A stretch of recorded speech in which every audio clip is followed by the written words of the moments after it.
এবার ইউক্রেনের ঘাঁটিতে হামলা চালিয়ে ইউক্রেনের 5টি যুদ্ধবিমান ধ্বংস করল রুশ বাহিনী। সাম্প্রতিক সময়ে ইউক্রেনের বিরুদ্ধে হামলা বেশ জোরদার করেছে রাশিয়া। এরই অংশ হিসেবে সর্বশেষ হামলায় ইউক্রেনের 5টি যুদ্ধবিমান ধ্বংস করেছে রুশ সামরিক বাহিনী। ধ্বংস করা এসব যুদ্ধবিমানের সবই Su-27 মডেলের। এছাড়া এই হামলায় ক্ষতিগ্রস্ত হয়েছে আরও 2টি যুদ্ধবিমান। 2রা জুলাই এক প্রতিবেদনে এ তথ্য জানিয়েছে বার্তা সংস্থা রয়টার্স। প্রতিবেদনটিতে বলা হয়েছে, রাশিয়ার সামরিক বাহিনী ইউক্রেনের 5টি Su-27 যুদ্ধবিমান ধ্বংস করেছে বলে জানিয়েছে রুশ প্রতিরক্ষা মন্ত্রণালয়।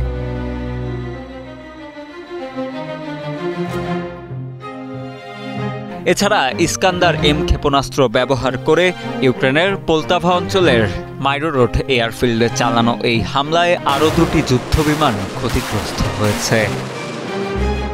রাশিয়ার প্রতিরক্ষা মন্ত্রণালয় হামলার যে ফুটেজ প্রকাশ করেছে সেটিতে একটি বিমান ঘাঁটি থেকে ধোঁয়া ও আগুনের শিখা উঠতে দেখা যাচ্ছে। রুশ মন্ত্রণালয়ের দাবি, রাশিয়ান হামলার ফলে Su-27 মডেলের 5টি সক্রিয় বহুমুখী যুদ্ধবিমান ধ্বংস হয়ে গেছে এবং আরও 2টি ক্ষতিগ্রস্ত হয়েছে।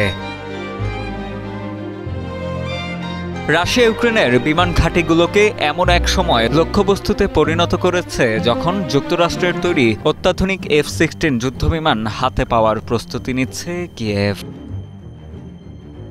যদিও মার্কিন এসব যুদ্ধবিমান ধ্বংস করার প্রতিশ্রুতি দিয়েছে রাশিয়া। উল্লেখ্য, গেল 2 বছরের বেশি সময় ধরে শক্তিশালী রাশিয়ার বিরুদ্ধে যুদ্ধ করে গেলেও যুদ্ধক্ষেত্র থেকে ক্রমেই পিছিয়ে যাচ্ছে ইউক্রেন। যুদ্ধের ময়দানে ভালো মানের ড্রোনের অভাবে ভুগছে দেশটি। এছাড়া গেল কয়েক মাস ধরেই অস্ত্র ও জনবল সংকটে ভুগছে ইউক্রেন। এই সুযোগে একের পর এক হামলা চালিয়ে ইউক্রেনের অঞ্চল দখল করছে রুশ সেনারা।